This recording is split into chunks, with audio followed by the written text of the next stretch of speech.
آپ نے کبھی سوچا ہے ابلیس ہمیشہ سے شیطان نہیں تھا۔ ایک وقت تھا جب اس کا نام عزازیل تھا۔ شیطان جسے آج ہم لعنتی کہتے ہیں، کبھی وہ اللہ کے نیک فرشتوں میں شمار ہوتا تھا۔ جنوں میں پیدا ہوا مگر اپنی عبادت سے فرشتوں کے برابر مقام حاصل کر لیا۔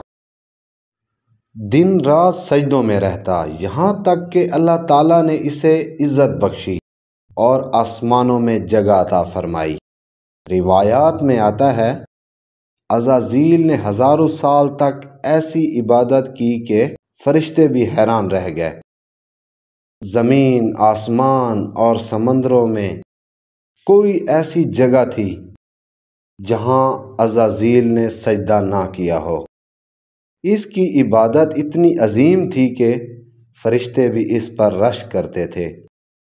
اللہ نے اسے عزت بخشی اور عظیم مقام عطا فرمایا۔ لیکن ایک آزمائش آئی۔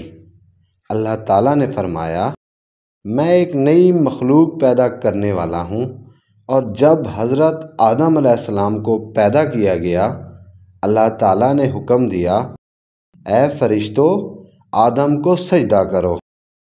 سب نے سجدہ کیا سوائے عزازیل کے۔ اس کے اندر غرور جاگ گیا، اٹھا کہنے لگا، میں آگ سے بنا ہوں اور یہ مٹی سے، میں اس سے بہتر ہوں۔ یہی وہ لمحہ تھا جب عزازیل ابلیس بن گیا اور اللہ تعالیٰ کی رحمت سے دور کر دیا گیا، اور اس کا نورانی چہرہ ظلمت میں بدل گیا۔